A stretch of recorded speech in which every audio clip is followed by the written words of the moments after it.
Oke. Teman-teman, selamat malam untuk kita semua. Selamat malam. Selamat malam. Terima kasih untuk waktu dan kesempatan yang diluangkan untuk kegiatan virtual pada malam hari ini. Terima kasih atas partisipasinya, menghargai undangan yang disampaikan untuk mendukung kegiatan kami sebagai guru penggerak. Sekali lagi selamat malam untuk kita semua. Baik, sebelum kita mulai kegiatan kita pada malam hari ini, kita mengawalinya dengan doa. Saya minta kesediaan satu orang memimpin kita dalam doa. Oke, silakan Pak Lando memimpin kita dalam doa. Baik teman-teman, sebelum kita mulai dengan kegiatan dan aktivitas kita pada malam hari ini terkait dengan kegiatan yang diselenggarakan oleh Pak Nero, kita mulai dengan doa. Dan perkenankanlah saya memimpin doa ini menurut ajaran Kristen Katolik. Teman-teman yang beragama lain mohon menyesuaikan diri. Dalam nama Bapa dan Putra dan Roh Kudus. Amin. Tuhan Allah Tritunggal yang Maha Kudus, Bapa, Putra, dan Roh Kudus, kembali kami bersyukur dan berterima kasih kepada Dikau ya Tuhan, karena Dikau telah menyertai kami dari hari ke hari hingga saat ini. Kini kami akan memulai kegiatan kami, sudi kiranya Engkau bimbing dan lindungi kami, agar kami boleh melangsungkannya dari awal hingga berakhir sesuai dengan kehendak-Mu. Semua doa dan permohonan kami ini kami pasrahkan ke dalam tangan kasih-Mu ya Bapa, melalui perantaraan Putra-Mu terkasih Tuhan kami Yesus Kristus yang hidup dan berkuasa kini dan sepanjang masa. Amin. Amin. Dalam nama Bapa dan Putra dan Roh Dan Kudus. Kudus. Baik, terima kasih Pak Lando yang telah memimpin kita dalam doa untuk mengawali kegiatan kita pada malam hari ini. Bapak, Ibu, guru dan orang tua, serta adik mahasiswa PPL yang sempat bergabung di dalam ruang virtual ini. Kegiatan kita pada malam hari ini yaitu berkaitan dengan diseminasi budaya positif, berkaitan dengan konsep-konsep inti yang berhubungan dengan budaya positif di lingkungan sekolah. Jadi dalam kegiatan ini, teman-teman, Bapak Ibu, orang tua maupun adik mahasiswa, kami akan berbagi hal baik berkaitan dengan pengetahuan dan pemahaman kami, secara khusus berkaitan dengan budaya positif.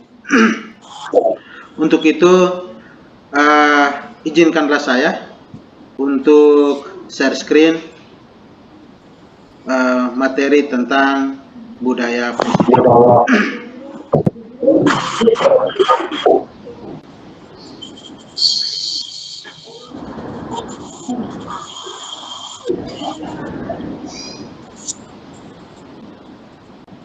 Mohon maaf, jaringannya agak lelet.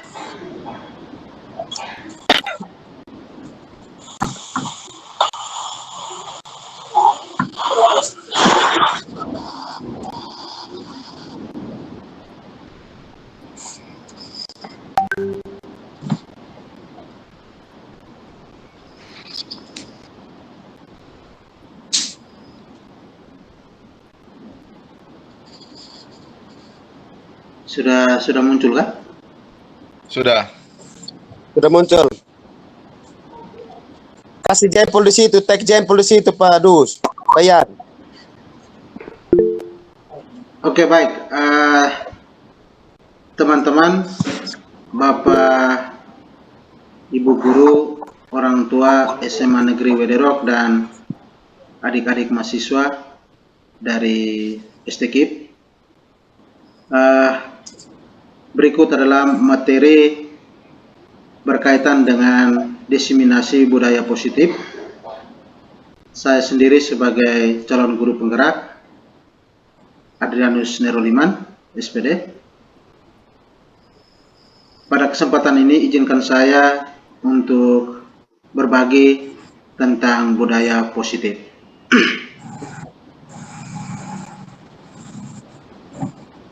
Di dalam budaya positif ada konsep inti, ada 6 bagian, yaitu yang pertama disiplin positif dan nilai kebajikan, yang kedua motivasi perilaku manusia, yang ketiga keyakinan sekolah atau kelas, yang keempat kebutuhan dasar manusia, yang kelima posisi kontrol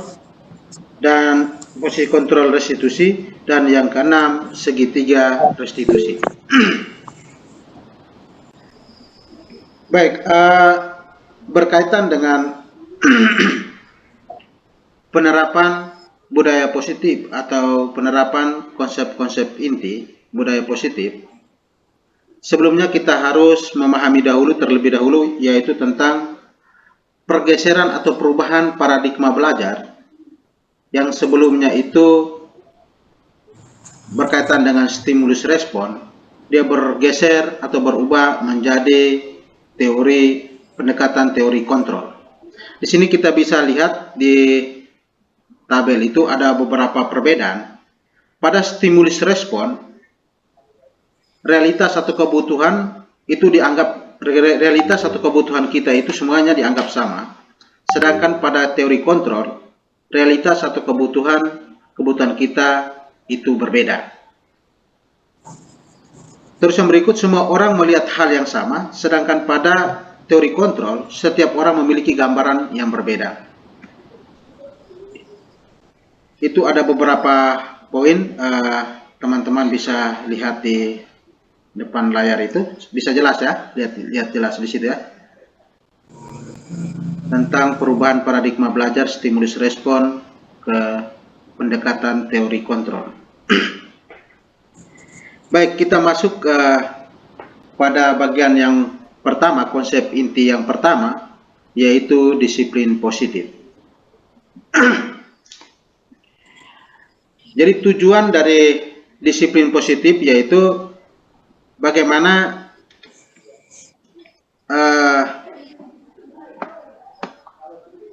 minta maaf. Share screen-nya hilang Ama. Share screen-nya hilang kan?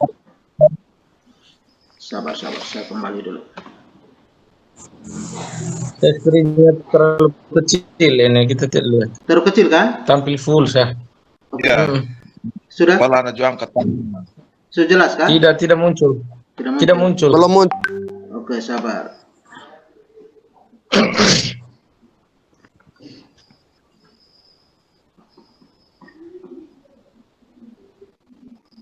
Share screen ulang sudah.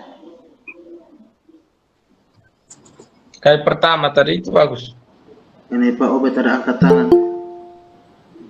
Itu dari tadi dia mau masuk ke jempol tapi dia angkat tangan. Oke, sabar. Dan sampai dia angkat tangan kalau dia tidak bisa masuk. Sabar ya. Oke, sudah muncul kan? Ya, sudah muncul.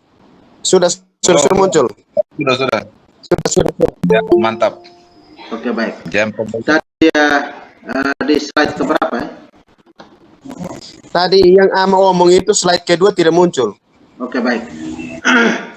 Jadi saya ulang sedikit berkaitan dengan konsep inti budaya positif itu ada enam, yaitu yang pertama disiplin positif dan nilai kebajikan, terus ada motivasi perilaku manusia, ada keyakinan sekolah atau kelas, ada kebutuhan dasar manusia, ada posisi kontrol restitusi, dan yang terakhir itu segitiga restitusi. Baik, yang berikut yaitu tentang perubahan paradigma belajar yang sebelumnya itu yaitu stimulus respon. Muncul ke tidak? Muncul kan? Nah, sebelumnya itu berkaitan dengan stimulus respon, dia berubah paradigmanya menjadi teori kontrol. Mungkin teman-teman bisa lihat di tabel itu ada perbedaannya. Saya kasih contoh, ada dua. Yang pertama, realitas kebutuhan kita sama itu pada posisi stimulus respon. Sedangkan pada teori kontrol, realitas kebutuhan kita berbeda. Sedangkan yang kedua itu, semua orang melihat hal yang sama. Sedangkan pada teori kontrol, setiap orang memiliki gambaran yang berbeda. Jadi di tabel itu jelas ada beberapa perbedaan pada posisi stimulus respon dengan teori kontrol. Baik, kita melangkah pada bagian yang pertama, yaitu disiplin positif. Disiplin positif itu dan memiliki tujuan. Tujuannya itu yaitu bagaimana menanamkan motivasi intrinsik yang berdampak jangka panjang pada diri murid agar mereka tetap berperilaku baik dan berlandasan nilai-nilai kebajikan. Jadi maksudnya bahwa kita sebagai pendidik atau sebagai guru, tujuan kita adalah bagaimana kita menciptakan anak-anak yang memiliki disiplin diri sehingga mereka bisa berperilaku dengan mengacu pada nilai-nilai kebajikan universal dan memiliki motivasi intrinsik, bukan motivasi ekstrinsik. Baik, yang berikut yaitu nilai-nilai kebajikan. Jadi di sini ada beberapa contoh nilai-nilai kebajikan dari institusi atau organisasi. Yang pertama yaitu nilai-nilai kebajikan menurut profil pelajar Pancasila. Seperti yang kita sudah ketahui, yaitu ada beriman, bertakwa, berakhlak mulia, mandiri, bernalar kritis, berkebinekaan global, gotong royong, dan kreatif. Sedangkan menurut IBO Primary Years Program, yaitu toleransi, rasa hormat, integritas, mandiri, menghargai, antusias, empati, keingintahuan, kreativitas, kerjasama, percaya diri, dan komitmen. Dan yang berikut berkaitan dengan keterampilan hidup, itu ada dapat dipercaya, lurus hati, pendengar aktif, tidak merendahkan orang lain, memberikan yang terbaik dari diri. Jadi nilai-nilai kebajikan itu maksudnya bahwa nilai-nilai yang diyakini dan disepakati bersama dan sifatnya itu universal, terlepas dari latar belakang suku, bahasa maupun agama. Jadi itu yang dimaksudkan dengan nilai-nilai kebajikan. Jadi tadi itu ada beberapa contoh nilai-nilai kebajikan dari organisasi atau institusi tertentu. Baik, kita lanjut.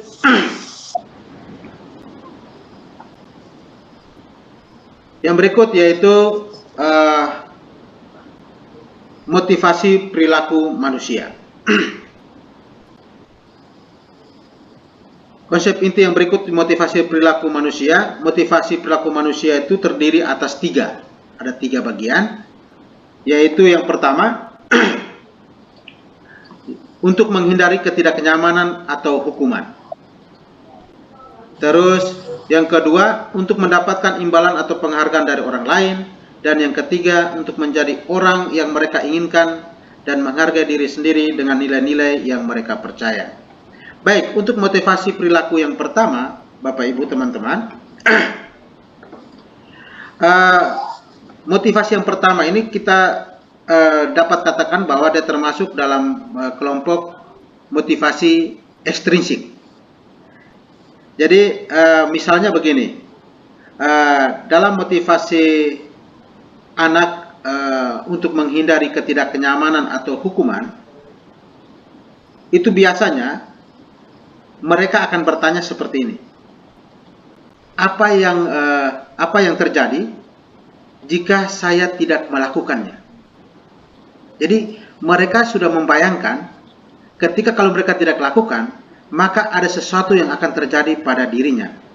Sehingga kebiasaan yang muncul pada dirinya adalah dia akan berusaha melakukan sesuatu untuk menghindari terjadinya sanksi atau ada teguran dari guru, misalnya karena datang terlambat.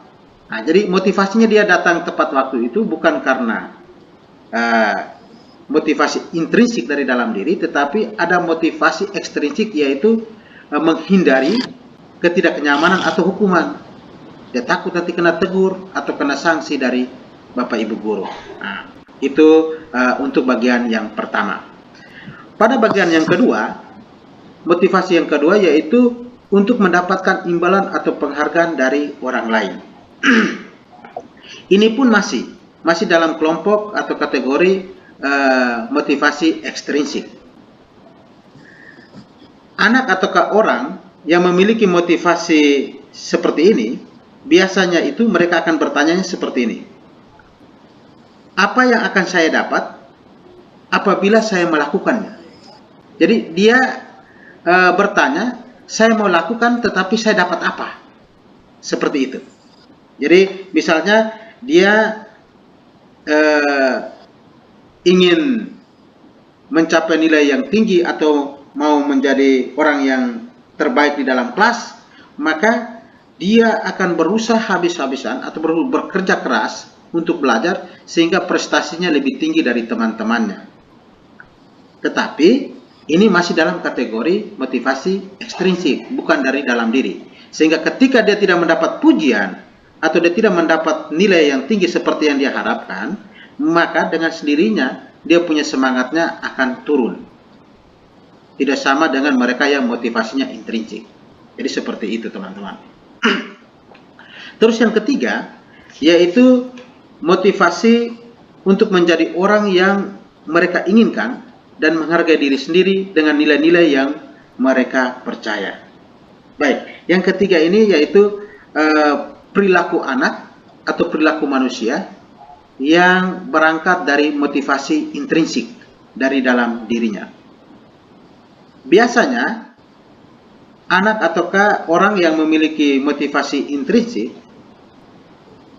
mereka akan melakukan sesuatu karena mereka meyakini nilai-nilai tertentu. Kebiasaan mereka ketika mereka melakukan sesuatu dengan keyakinan tertentu, yaitu mereka melakukan sesuatu itu dengan sungguh-sungguh, dengan semangat yang tinggi, dengan kerja keras, dan akan menimbulkan satu rasa kepuasan batin di dalam dirinya, dan dia sangat bangga terhadap dirinya atas pencapaian yang sudah dia lakukan. Jadi dia bukan iming-imingnya mendapatkan nilai tinggi, tetapi lebih dari itu dia ada rasa kepuasan dalam dirinya dan ada rasa bangga terhadap dirinya karena bisa mencapai apa yang dia targetkan. Jadi seperti itu. Jadi anak yang punya motivasi intrinsik, secara khusus pada poin yang nomor 3 ini, dia akan melakukan dengan segenap hati, segenap jiwa dan raganya. Nah, baik, kita lanjut pada yang berikut.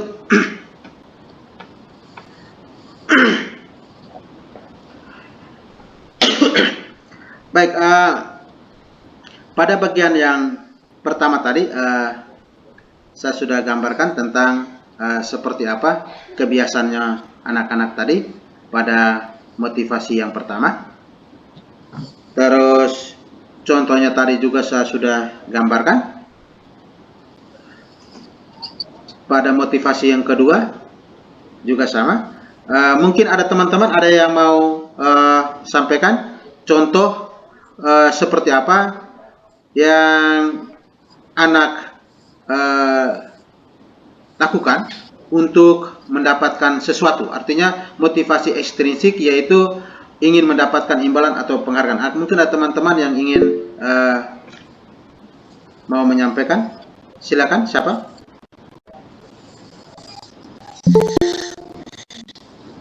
Oke, saya terima teman-teman yang mau baru-baru gabung dulu. Ada Pak Armin. Oke, Pak Yolando, silakan. Baik, terima kasih atas waktu dan kesempatan yang diberikan. Ini terkait dengan motivasi yang kedua ini, motivasi untuk mendapatkan imbalan atau penghargaan dari orang lain, ini dikategorikan sebagai motivasi ekstrinsik. Artinya apa? Contohnya seperti kita melakukan pembelajaran di dalam kelas, kemudian kita membuat pertanyaan-pertanyaan atau soal-soal, kita serahkan kepada siswa, kemudian hasil capaian mereka yang terbaik itu mendapatkan hadiah dari kita. Hadiah itu seperti berupa uang, berupa buku, berupa alat tulis. Ya, itu adalah salah satu contoh dari saya berangkat dari pengalaman yang diberikan, dan itu menurut pemikiran saya itu menjadi motivasi ekstrinsik. Terima kasih, saya kembalikan. Oke, baik, terima kasih Pak Lando. Benar sekali bahwa masih banyak hal yang kita praktekkan di dalam kelas kita, yaitu kita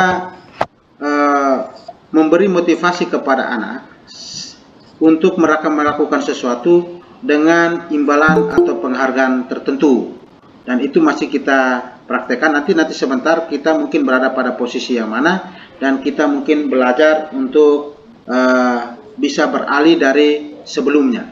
Jadi dari paradigma sebelumnya tadi kita di bagian depan itu kita sudah dapat, kita mungkin belajar untuk beralih ke hal yang lebih baik. Baik, saya lanjut lagi. Yang berikut adalah motivasi yang ketiga tadi, juga sudah saya jelaskan. Mungkin kita langsung masuk ke kasus ini. Teman-teman bisa jelas di layar itu? Jelas. Oke. Coba teman-teman perhatikan, saya bacakan untuk teman-teman. Ibu Anas, guru kelas 2 SD, mendapatkan masalah. Murid-muridnya tidak bisa tertib berdiri antri di depan pintu kelas dan selalu berebutan masuk ke dalam kelas. Setelah jam istirahat usai, dan selalu berebutan masuk ke dalam kelas setelah jam istirahat usai. Ini tentunya sangat mengganggu proses pembelajaran, di mana kelas tidak dapat mulai tepat waktu karena Ibu Anas sibuk menenangkan murid-muridnya. Akhirnya, Bu Anas berpikir cepat dan mengandalkan stiker bintang. Setiap murid-muridnya akan masuk ke kelas usai jam istirahat, Bu Anas akan mengiming-iming murid-muridnya dengan stiker bintang. Siapa yang dapat berdiri lurus dan berbaris rapi antri depan pintu, dapat bintang dari Bu Anas. Sebagian besar murid-muridnya menyambut tantangan tersebut dan langsung berdiri rapi di depan pintu agar mendapatkan stiker bintang. Hal ini terus dilakukan Bu Anas selama beberapa minggu, karena cukup berhasil membuat murid-muridnya berdiri rapi antri depan pintu. Sampai pada suatu saat, Bu Anas sakit dan terpaksa digantikan Pak Heru. Pak Heru tidak mengetahui tentang stiker bintang, dan benar saja, pada saat mau masuk ke kelas usai jam istirahat, murid-murid kelas 2 kembali berebutan masuk kelas. Pertanyaannya, apa motivasi murid-murid kelas 2 untuk bersedia berdiri antri sebelum masuk kelas? Oke, silakan resen teman-teman yang ingin mau menjawab. Ini Pak Lando lagi nih. Oke, silakan Pak Lando. Baik, terima kasih. Menurut pemahaman saya atau menurut penglihatan saya terkait dengan kasus yang dialami oleh Ibu Anas terkait dengan siswa-siswa yang terjadi di kasus ini, kalau menurut saya ya, motivasi murid-murid kelas 2 untuk bersedia berdiri antri sebelum masuk kelas ini termasuk motivasi ekstrinsik.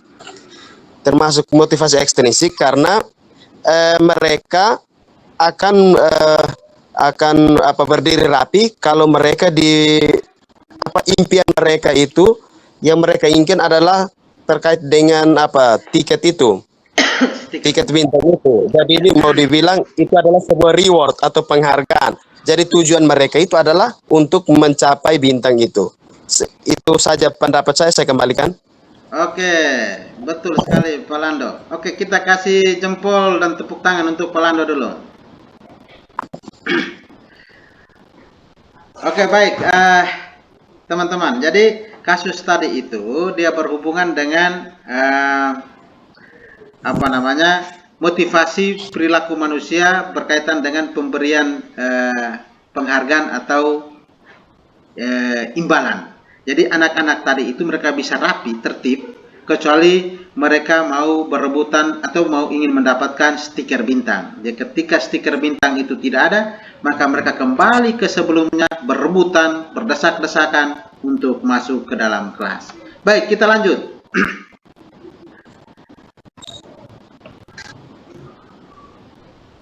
Yang berikut yaitu konsep inti yang berikut, yaitu keyakinan kelas.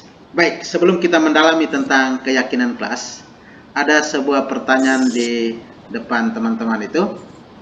Mengapa ada peraturan kita harus memakai helm saat mengendarai kendaraan bermotor? Oke, silakan teman-teman, siapa yang bisa menjawab? Sebelum kita masuk ke konsep inti tentang keyakinan kelas, mungkin kita lihat dulu peraturan-peraturan yang ada di sekitar kita. Pak Yolando, Pak Obed. Oke, Pak Yolando, silakan. Baik, menurut saya terkait dengan pertanyaan ini, mengapa ada peraturan kita harus memakai helm saat mengendarai kendaraan bermotor? Menurut pemikiran saya, memakai helm itu karena satu, mungkin takut polisi, Oke, takut hukuman. takut polisi. Ya. Oke. Itu pendapat saya kembalikan. Oke, terima kasih.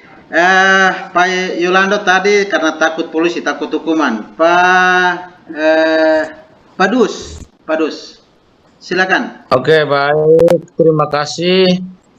Terkait dengan keyakinan kelas ini, ada satu pertanyaan di sini. Mengapa peraturan kita harus memakai helm saat mengendarai kendaraan bermotor?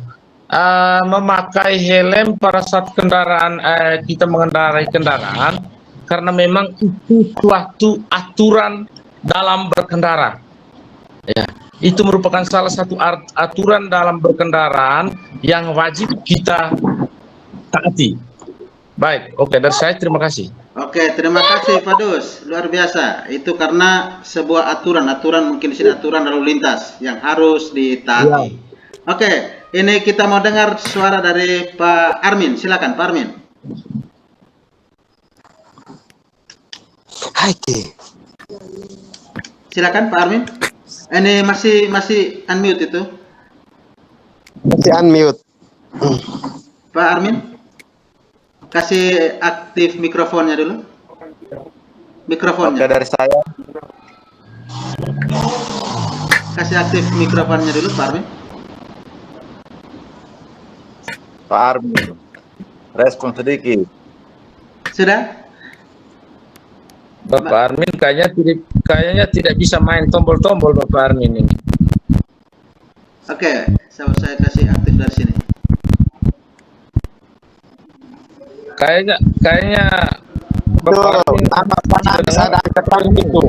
Oke, Ada sambil menunggu Pak Armin untuk aktifkan mikrofon, kita beralih ke Nandes dulu. Ini anak mahasiswa, ini yang lagi PPL, luar biasa. Silakan Adik. Baik, selamat malam untuk kita semua. Selamat malam Adik.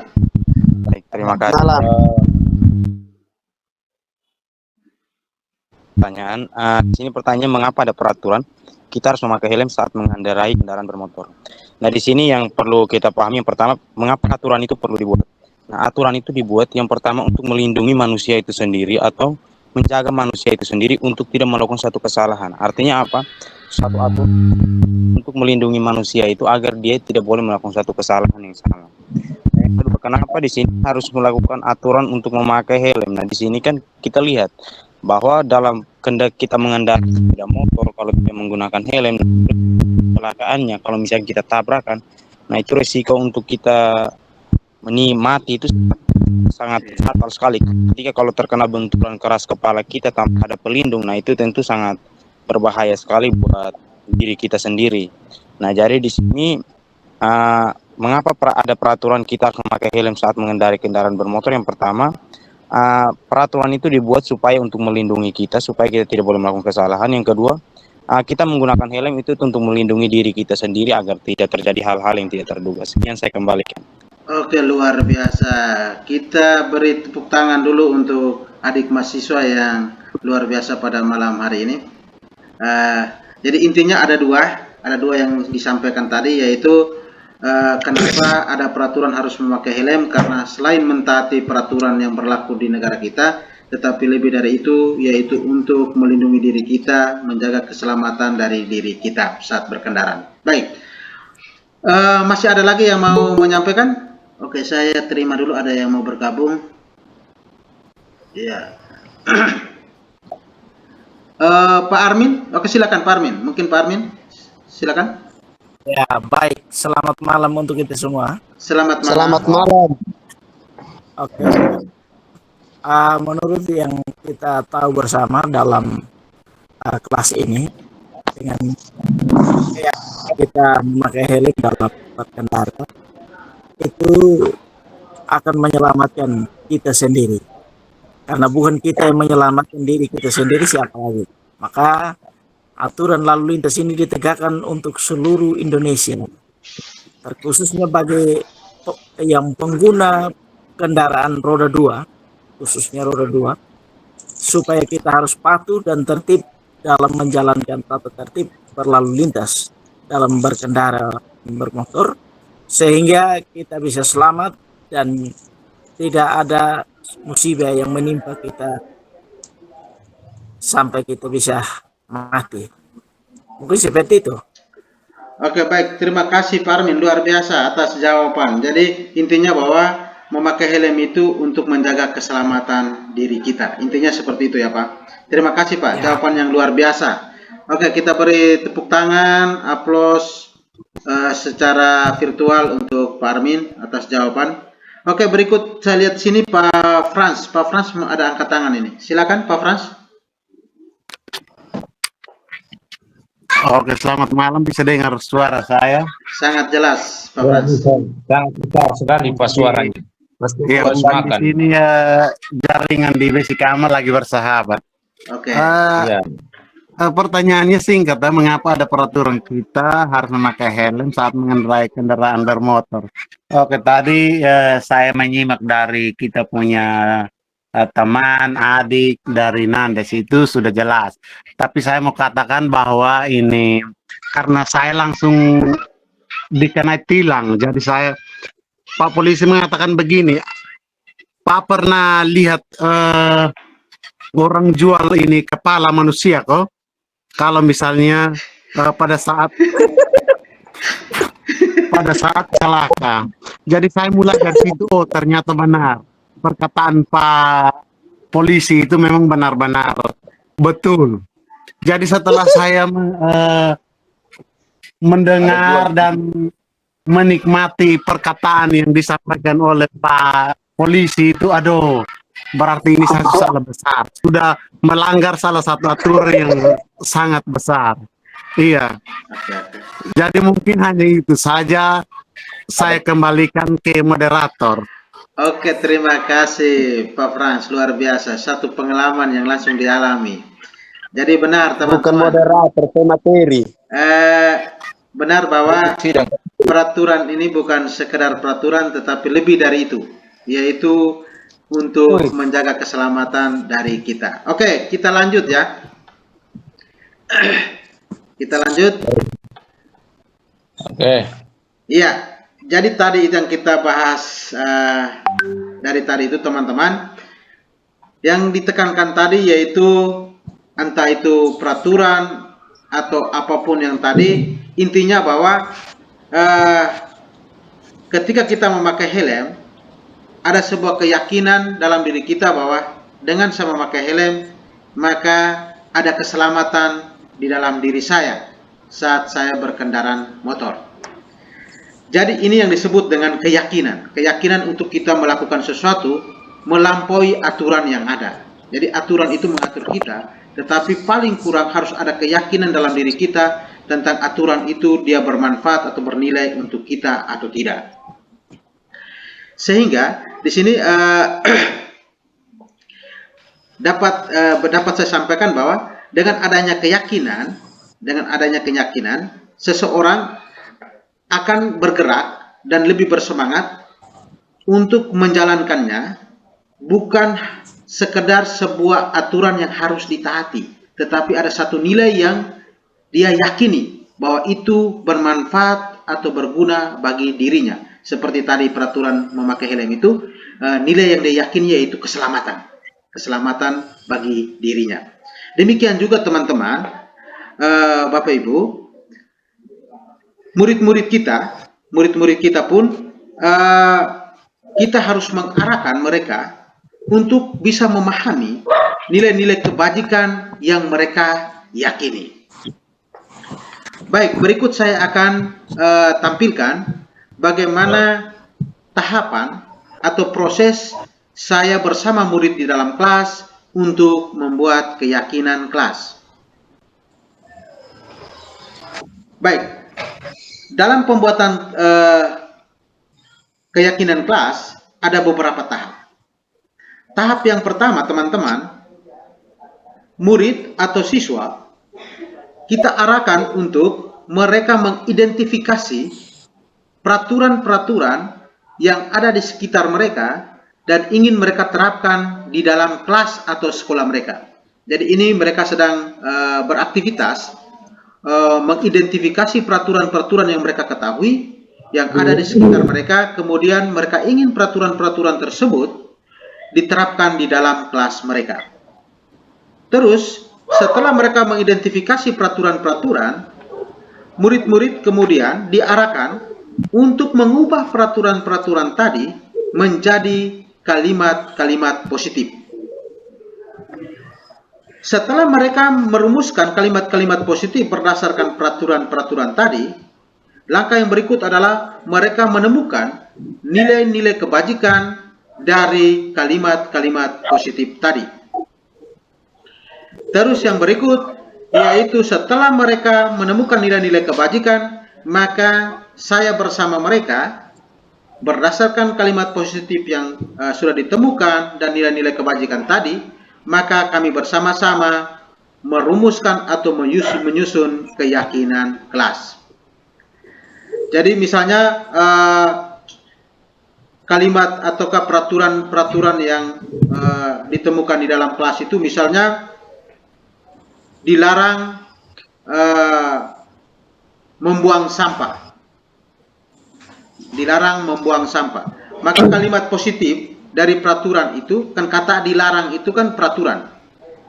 Sedangkan kalimat positif yang dapat kita ubah dari peraturan dilarang membuang sampah, yaitu seperti membuang sampah pada tempatnya. Atau peraturan yang lain, yaitu yang ditemukan dalam kelas itu, dilarang makan dan minum saat pelajaran. Mereka ubah peraturan itu menjadi kalimat positif, yaitu makan dan minum pada waktunya. Nah, seperti itu teman-teman. Berikut saya sajikan hasil keyakinan kelas yang sudah kami buat. Nah, baik, ini seperti ini. Ini melalui 3 tahap tadi, maka keyakinan kelas yang berhasil dibuat itu seperti ini.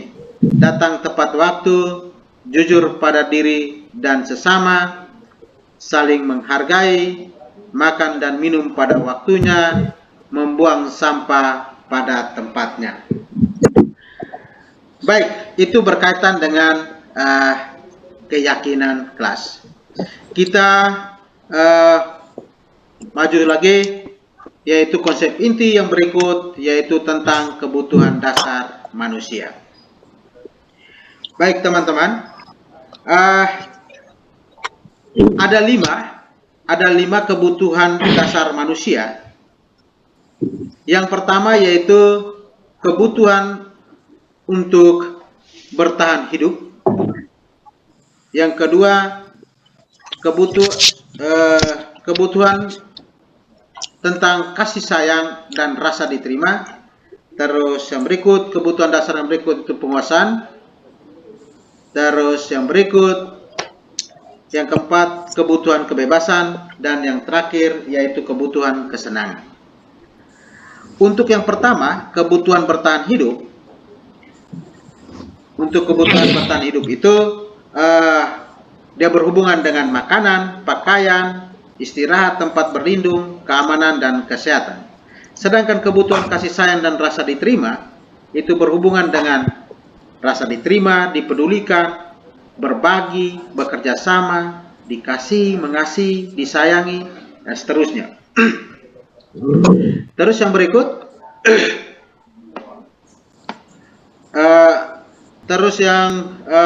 berikut, yaitu kebutuhan yang kelima, yaitu itu berhubungan dengan kesenangan, humor, bermain, bersenang-senang, bergembira, antusiasme, dan lain sebagainya. Baik, berkaitan dengan ini kebutuhan dasar manusia ini, kita bisa lihat perilaku-perilaku murid kita itu di dalam kelas. Itu biasanya berkaitan dengan 5 kebutuhan dasar ini yang belum terpenuhi. Jadi sebelum kita masuk ke situ, kita mungkin pengelompokan dulu. Yang pertama yaitu kebutuhan bertahan hidup, itu kebutuhan yang bersifat fisiologi. Itu seperti kebutuhan akan rumah, makanan, kesehatan, dan kebutuhan psikologis yaitu berkaitan dengan rasa aman. Jadi ini dia masuk di dalam kelompok kebutuhan bertahan hidup. Sedangkan 4 kebutuhan yang lain seperti kasih sayang dan rasa diterima, penguasaan, kebebasan, dan kesenangan itu berhubungan dengan kebutuhan psikologis. Jadi teman-teman, di dalam kelas atau di sekolah, terkadang apa yang dilakukan oleh murid kita itu berhubungan dengan kebutuhan-kebutuhan dasar yang belum terpenuhi. Maka di situ dibutuh kepekaan kita dan kelihayan kita untuk membaca kira-kira anak ini kebutuhan dasar apa yang belum terpenuhi sehingga dia berperilaku seperti itu. Baik, untuk membantu kita supaya bisa membedakan atau bisa memahami sedikit tentang kebutuhan dasar manusia, maka ada sebuah kasus yang bisa saya sajikan kepada teman-teman. Jelas ke teman-teman?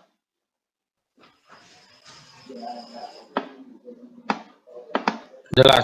Jelas ya? Oke. Saya bisa bantu baca untuk teman-teman.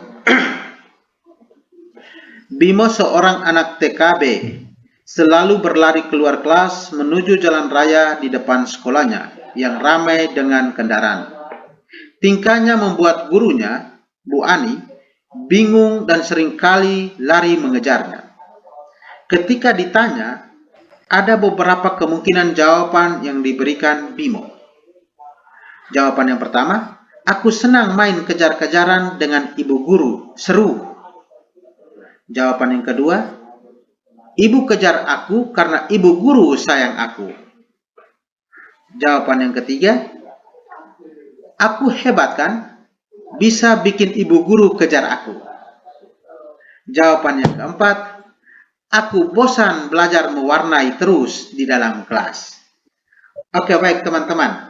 Saya butuh tanggapan dari teman-teman berkaitan dengan 4 kemungkinan jawaban dari Bimo ini. Kira-kira dia berhubungan dengan kebutuhan dasar apa yang Bimo butuhkan. Bisa resen teman-teman? Coba kita kembali lagi dengan tadi berapa kebutuhan itu. Oke, saya kembali ya. Bisa tampil kembali tadi. Sabar. Oke. Ya, kayaknya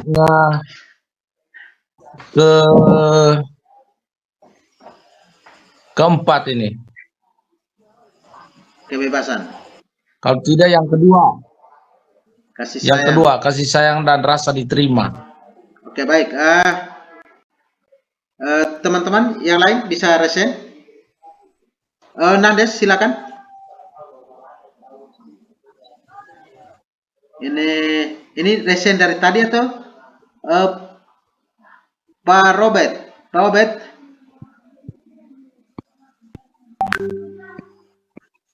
Oke, Pak Dus duluan. Pak Dus, silakan Pak Dus.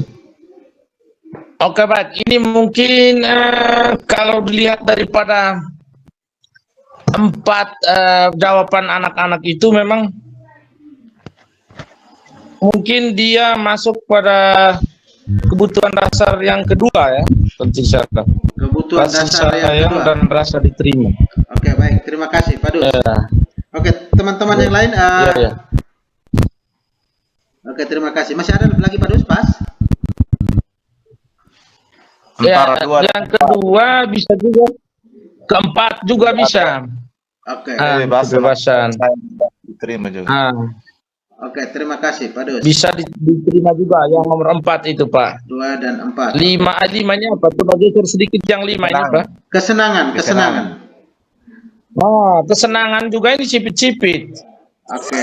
Mungkin karena dia jenuh dengan kegiatan di dalam kelas, makanya itu karena ada rasa jenuhnya mungkin. Iya. Maka dia ingin untuk bebas sedikit, senang-senang, berlari-lari. Mungkin karena ya kan dari faktor ini juga, apalagi dia PAUD kan. Iya. Kalau memang dia terlalu lama untuk memberikan pelajaran, mungkin dia rasa jenuh. Iya. Makanya dia kepingin untuk dia juga refreshing atau dia jenuh lah, sehingga dia bisa buat tingkah yang aneh-aneh. Artinya kan kalau siswa PAUD, anak sekolah PAUD ini kan dia tidak bisa menyampaikan atau menunjukkan dengan sikap seperti apa bahwa dia itu sedang jenuh, pasti dengan cara yang aneh-aneh seperti dia lari-lari. Itu bertanda bahwa dia sudah bosan. Iya. Mungkin dari saya itu. Makanya saya bilang yang pilih. Oke, mungkin dari saya begitu dulu. Terima kasih Pak Dus. Kita beri aplaus untuk Pak Dus dulu, beri jempol untuk Pak Dus, luar biasa. Baik, Pak Lando, silakan. Ya, kembali ke kasus. Sudah. Kembali ke kasusnya dulu. Oke. Kembali ke kasus. Ya, silakan.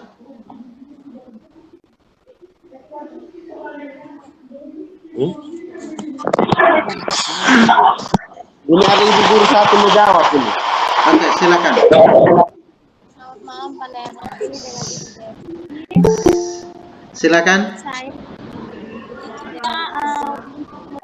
untuk dasar yang pertama yaitu karena dia lapar makanya dia tidak jelas di kelas. Itu dia lapar. Mungkin makan dulu. Oke, terima kasih Ibu Justin. Kita selamat malam Miss Tia. Kami sudah mulai dari tadi. Bisa menyesuaikan. Mungkin jawaban dari saya lagi. Dari saya tadi itu Ibu Betty, sekarang saya dulu. Oke, silakan. Itu saya lebih memilih kalimat yang ini.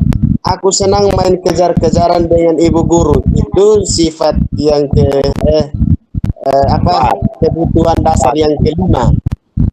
Yang kelima ya, ada 5 kebutuhan dasar itu. Iya, betul. Itu terkait dengan kesenangan menurut saya, sehingga dia bisa mengungkapkan kalimat ini. Kemudian di situ itu ada lanjutan, ibu kejar aku karena ibu guru sayang aku, ya mungkin itu salah satunya. Kasih sayang. Sayang. Ya. Ya mungkin dari saya demikian, saya kembalikan. Oke, terima kasih Pak Lando. Baik, Nandes, mungkin ada yang mau sampaikan? Baik Pak, terima kasih, saya sekian kalinya lagi nih. Baik, di sini yang dari kalimatnya, yang pertanyaannya saya di sini yang pertama, ibu guru kejar aku karena ibu guru sayang aku. Ini kita bisa melihat bahwa kalau sampai anak itu dia kan suatu hal yang artinya itu pasti di situ tentu ada sesuatu hal yang misalkan mungkin dia perlu kasih sayang. Nah, kita bisa ambil contoh, mungkin di rumah seringkali tuanya sering keluar kerja, bahkan tidak ada waktu bermain dengan anak. Nah, sehingga kayak hal-hal begitulah yang mungkin muncul di dalam diri anak sehingga membuat kita terhadap sekolah. Nah, dari hal-hal itulah yang nanti berpengaruh terhadap psikologis anak ketika belajar di sekolah. Nah, karena apa? Yang di sini yang saya pelajari selama ini, ini yang saya pelajari dari pribadi saya ya, mendidik anak itu bukan berarti ya saat dia sudah besar baru kita didik, tetapi dari umur usia dari misalkan dari 3 tahun ke atas. Nah, itu sudah seharusnya masa-masa di situ orang tua berperan penting dalam hal ini dia menanamkan nilai-nilai karakter yang baik di dalam diri anak. Nah, nilai-nilai karakter yang dalam diri anak seperti apa? Mesti tanggung jawab, nilai-nilai kesopanan ataupun nilai yang rasa juga. Nah, sehingga dari situ ketika anak itu didapatkan hal-hal seperti begitu, itu dia merasa kayak dia diperhatikan dan dia diperhatikan seperti begitu. Yang kedua, aku hebat kan bisa bikin ibu guru kejar aku. Nah, di sini kita lihat dari pertanyaan ini. Pertanyaan ini menunjukkan bahwa anak itu sebenarnya dia ingin menunjukkan suatu bakat dalam dirinya. Hanya selama ini dia ingin menunjukkan, tetapi tidak ada orang yang bisa merespon dengan baik sih tentang apa sih bakat yang sebenarnya dalam diri saya. Nah, sehingga hal-hal seperti beginilah yang menjadi satu hal yang harus diperhatikan oleh setiap kita. Bagaimana terutama saya ya, mungkin Bapak Ibu guru yang lain sudah sebagai senior, saya sebagai baru belajar dari Bapak Ibu guru sekalian ya, ini memang saya harus banyak belajar, di mana saya tidak bisa hanya menggunakan satu cara saya untuk memaksa anak sesuai kemampuan saya, tapi dari situ saya bisa belajar. Oh, ternyata anak itu dia punya satu kemampuan, mungkin saya juga harus lihat, mungkin tidak bisa cara yang saya pakai cara yang sama.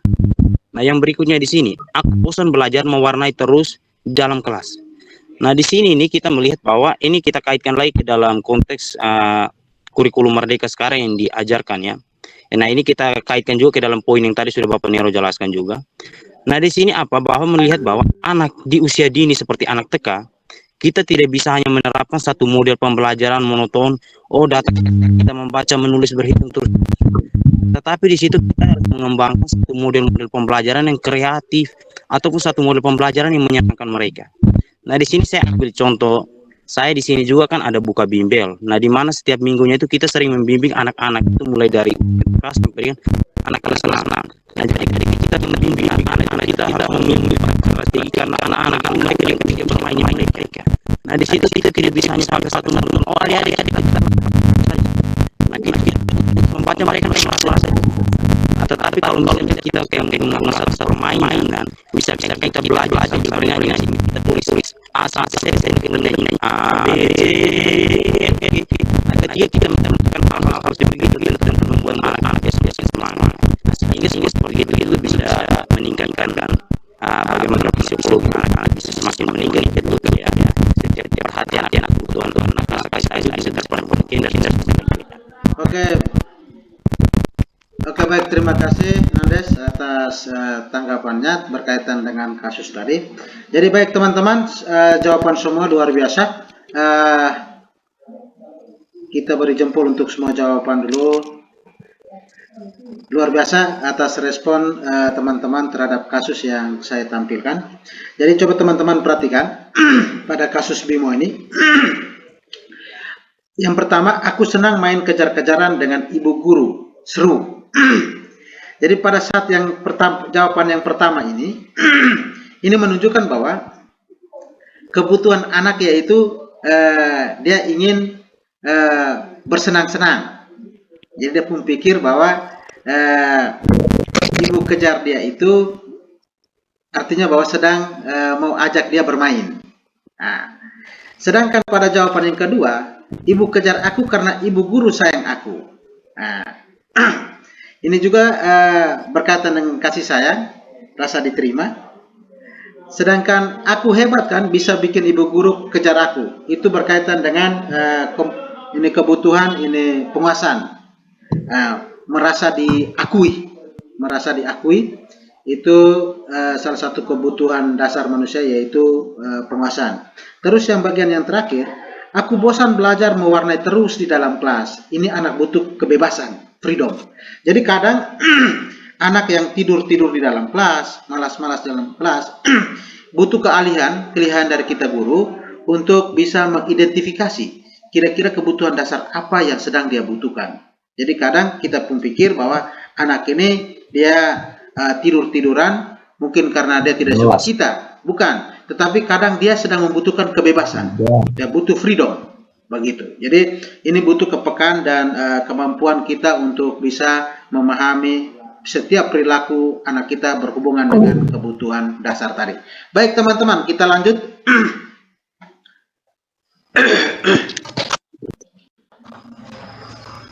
Yang berikut adalah restitusi 5 posisi kontrol.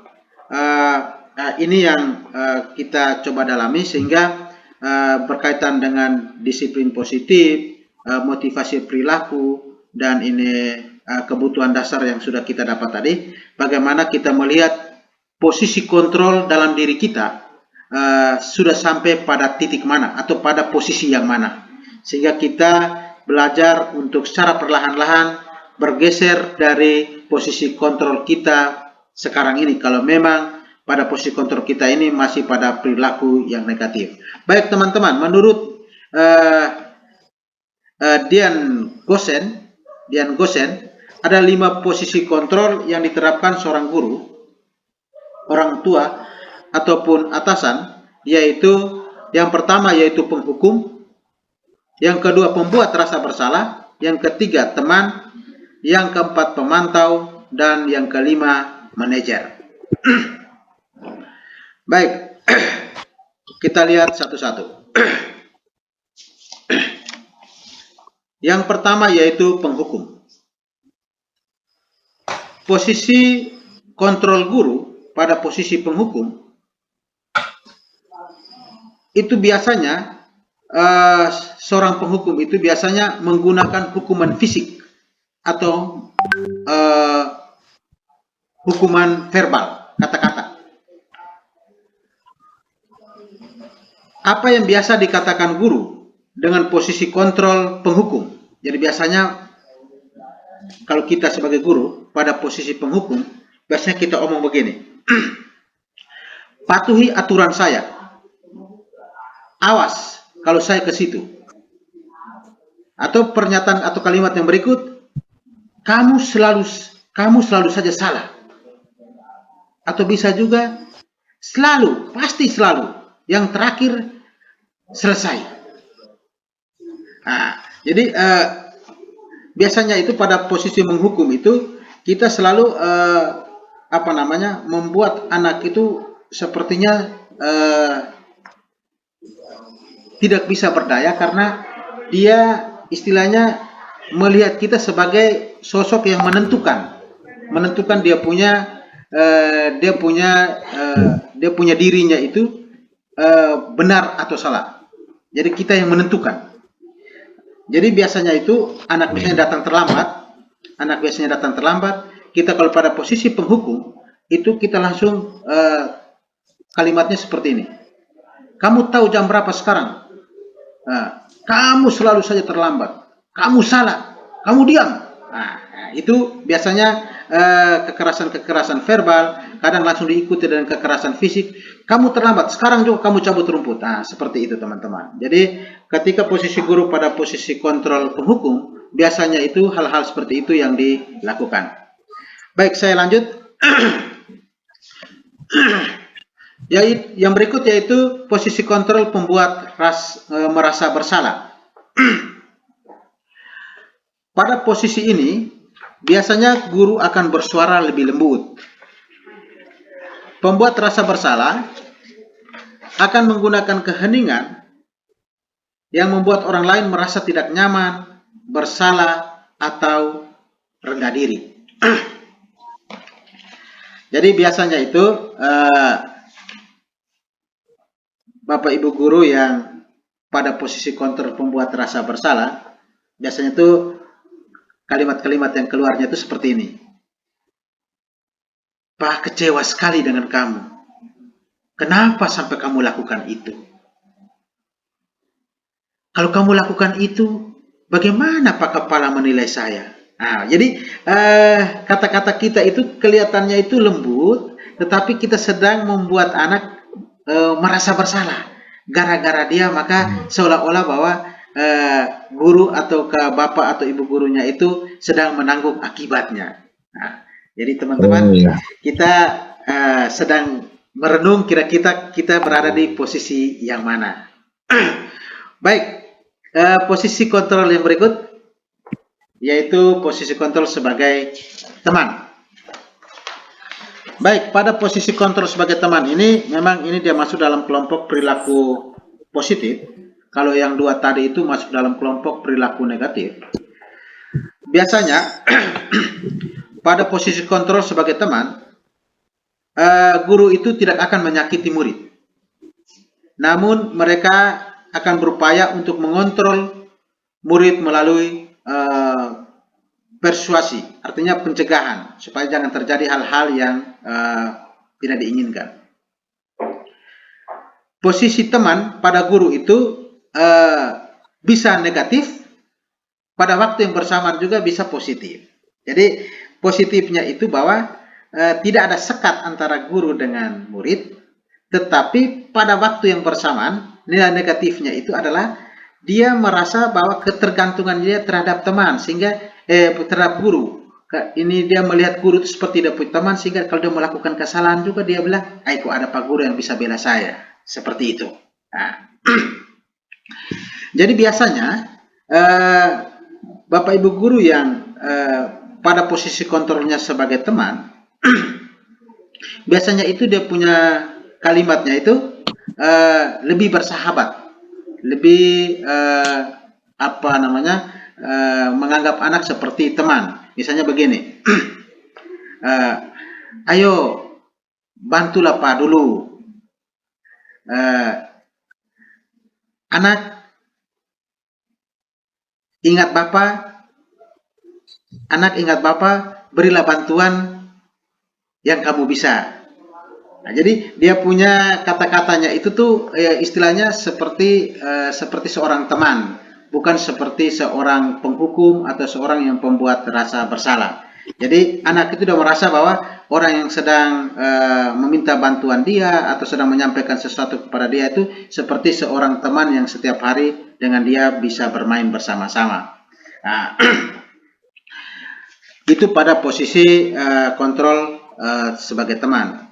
Terus pada bagian yang keempat yaitu posisi kontrol pemantau. Nah, pada pemantau ini, posisi kontrol pemantau ini dia lebih bersifatnya formal. Dia lebih berformal, lebih wibawa. Dia lebih wibawa. Dia tuh biasanya kalimat-kalimatnya itu menggunakan aturan. Jadi pada posisi pemantau ini biasanya dia menekankan peraturan-peraturan dengan konsekuensi apabila melanggar peraturan. Jadi pada posisi kontrol yang keempat ini biasanya dia punya kalimatnya seperti ini. Kamu datang terlambat, kamu tahu peraturannya? Kamu tahu peraturannya bahwa jam 7 kita harus masuk sekolah. Atau dia bisa katakan seperti ini. Kamu tahu konsekuensinya jika terlambat? Jadi selalu kalimatnya itu formal, lalu di ujungnya itu selalu ada penekanan tentang konsekuensinya, konsekuensi dari sebuah pelanggaran. Jadi lebih formal dan lebih berwibawa. Nah, itu posisi kontrol yang keempat. Jadi posisi kontrol sebagai teman, sebagai pemantau, semua itu masih dalam kelompok perilaku positif. Terus yang kelima yaitu posisi kontrol manajer. Ini yang sangat diharapkan dimiliki oleh kita semua sebagai Bapak Ibu guru atau adik mahasiswa yang sedang berjuang untuk menuju ke posisi sebagai seorang guru. Jadi pada posisi sebagai manajer itu posisi di mana seorang guru berbuat sesuatu bersama dengan murid, mempersilahkan murid mempertanggungjawabkan perilakunya, kemudian mendukung muridnya agar dapat menemukan solusi atas permasalahannya sendiri. Jadi sebagai seorang manajer telah memiliki keterampilan di posisi teman maupun pemantau. Jadi seorang posisi manajer itu dia sudah cukup punya pengalaman atau punya keterampilan ketika dia pada posisi sebagai teman, posisi kontrol sebagai teman atau sebagai pemantau. Dengan demikian, dua posisi tadi itu, ketika kita berada pada posisi manajer, sesewaktu kita bisa turun, bisa turun posisi ke posisi pemantau, bisa juga turun ke posisi teman bila perlu, begitu. Jadi pada posisi manajer itu intinya itu adalah kita memposisikan diri kita, mengarahkan murid kita atau anak kita supaya mereka bisa menyadari atas kesalahan yang mereka lakukan, kemudian mereka bertanggung jawab terhadap perilaku atau kesalahan yang dia lakukan, lalu dia diarahkan untuk sendiri menemukan solusinya dan menyelesaikan masalahnya sendiri. Nah, itu posisi kontrol sebagai seorang manajer. Nah, baik, yang berikut yaitu segitiga restitusi. Nah, ini yang salah satu metode atau salah satu cara pendekatan untuk membantu siswa menyelesaikan masalahnya. Dan segitiga restitusi ini, teman-teman, hanya bisa diterapkan ketika kita sudah berada pada posisi kontrol manajer.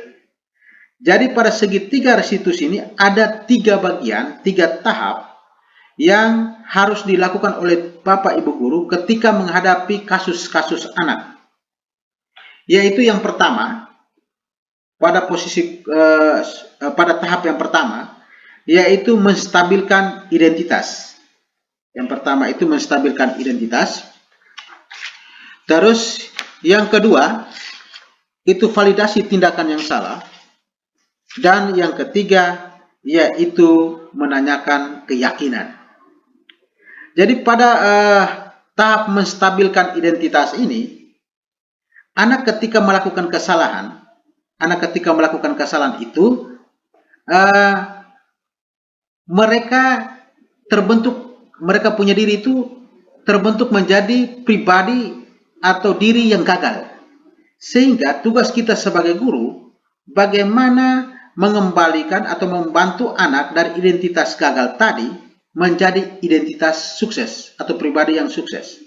Nah, jadi ketika dia rasa bersalah, bagaimana kita membantu dia sehingga dia tidak terlarut dengan rasa bersalahnya, tetapi dia dibawa supaya dia punya rasa bersalahnya itu bisa distabilkan menjadi pribadi yang sukses.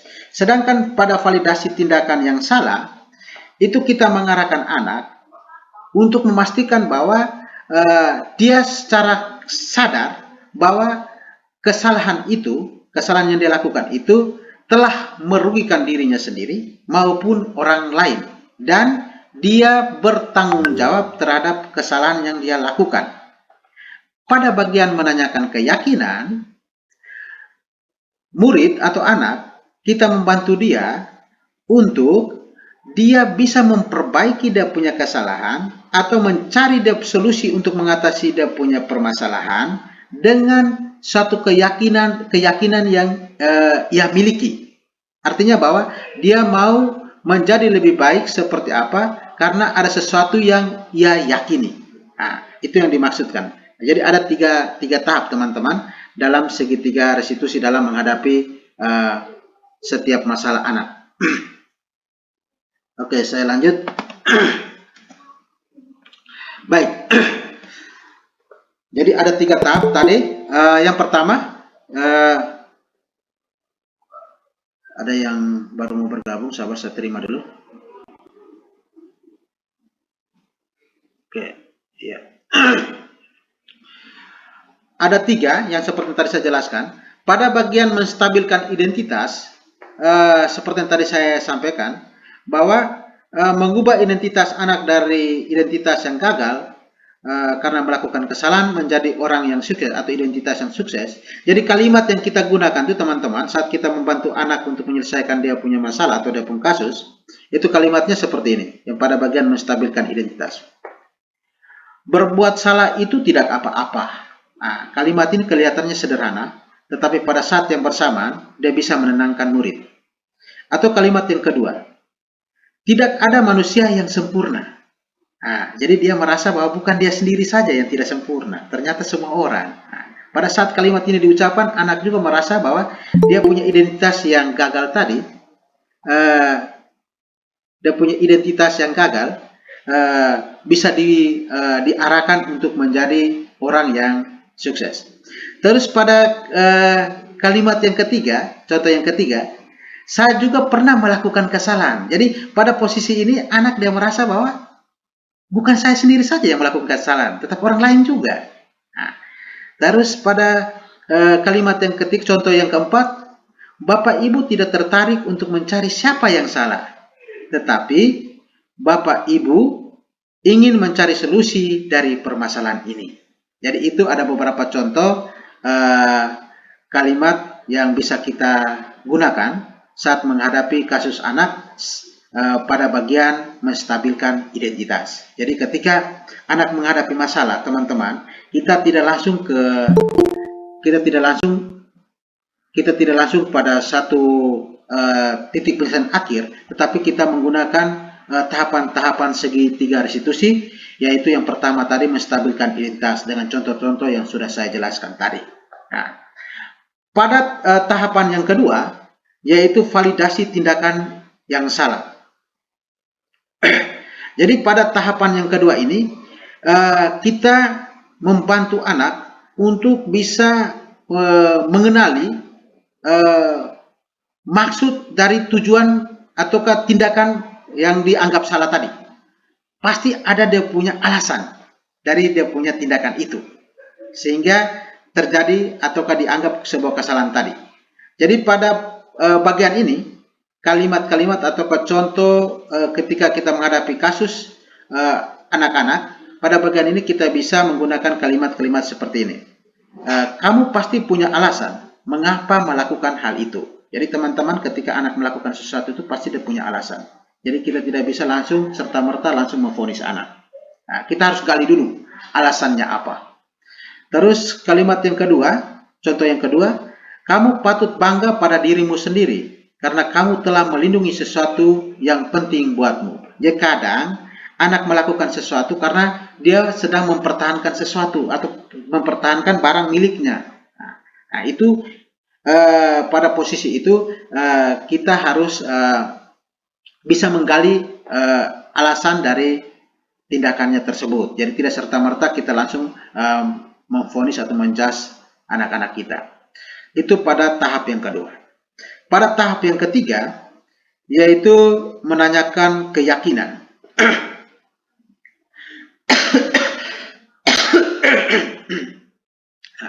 Jadi ketika identitas sukses telah tercapai pada langkah pertama, terus kita telah melakukan validasi kesalahan pada langkah yang kedua, maka pada langkah yang ketiga kita harus menghubungkan harus menghubungkan tindakan-tindakan anak tadi itu dengan nilai-nilai yang dia percaya atau dia yakini. Nah, sehingga dia bisa beralih dari pribadi yang gagal tadi menuju ke pribadi yang dia yakini. Nah, jadi pada bagian ini dia punya contohnya itu seperti ini.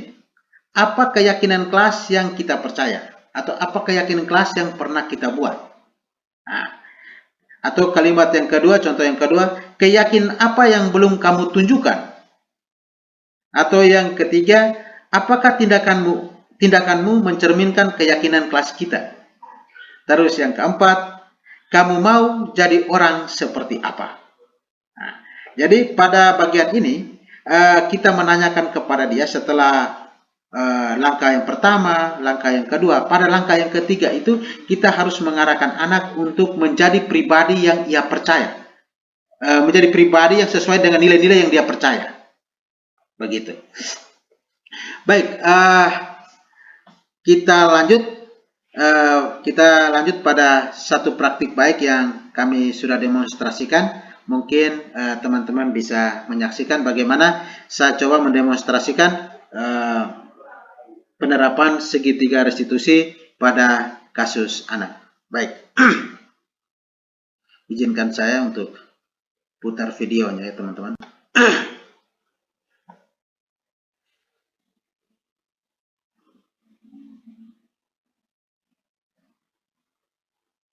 Selamat pagi, Pak. Selamat pagi, silakan duduk aja. Terima kasih, Pak. Bagaimana kabarnya hari ini? Puji Tuhan, sehat selalu, Pak. Baik. Apakah Angel sudah tahu? Kenapa Pak memanggil Angel menghadap Pak di ruangan ini? Sudah tahu, Pak. Jadi begini, Pak mendapat laporan dari guru kita tadi bahwa Angel sering datang sekolah terlambat. Apakah benar? Benar, Pak. Sudah berapa kali Angel datang sekolah terlambat? Sudah 5 kali. 5 kali. Kalau menurut Angel, terlambat itu merupakan sebuah kesalahan atau tidak? Sebuah kesalahan. Jadi begini anak, setiap manusia, setiap orang pasti akan melakukan kesalahan, termasuk Pak. Bukan Angel sendiri saja yang bisa melakukan kesalahan, tetapi semua manusia. Namun yang paling penting, kita belajar bagaimana memperbaiki kesalahan kita. Benar kan? Benar. Kalau Pak boleh tahu alasan apa Angel sering datang sekolah terlambat? Alasannya, setiap malam saya tidurnya larut malam dan main game. Kira-kira solusi yang bisa Angel ambil sehingga bisa datang sekolah lebih tepat waktu atau tidak terlambat? Solusinya, setiap malam saya tidur lebih tepat waktu dan kurangi game. Angel, apakah masih ingat keyakinan kelas yang pernah kita sepakati bersama? Masih ingat, Pak. Keyakinan kelas seperti apa itu? Disiplin waktu. Disiplin waktu. Jadi begini, Pak sangat yakin ke depan Angel pasti akan melakukan keyakinan kelas dengan sangat baik. Ya, Pak. Angel, untuk kedepannya kira-kira solusinya sehingga Angel lebih menghargai waktu dan lebih disiplin waktu lagi, kira-kira seperti apa? Solusinya seperti menghargai waktu, terus pagi bangun, setiap pagi saya bangun tepat waktu dan kurangi game. Kurang game. Jadi ini yang akan Angel lakukan ke depan. Sepakat? Sepakat. Terima kasih, Pak, atas kesempatan yang diberikan pada saya untuk memperbaiki kesalahan saya.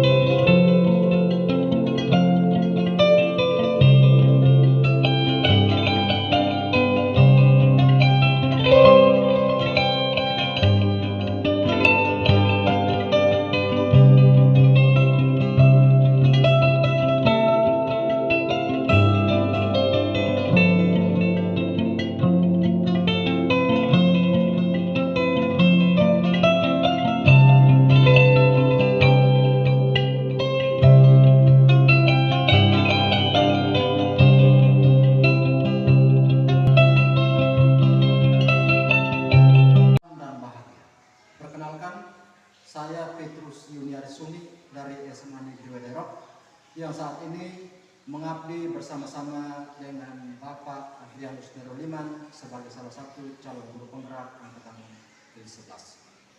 Sebagai salah satu bentuk penilaian terhadap proses pelaksanaan diseminasi budaya positif, di sini saya menilai bahwa sebelum Bapak Adrianus Neroliman mengikuti calon guru penggerak, beliau adalah orang yang dasarnya sudah disiplin.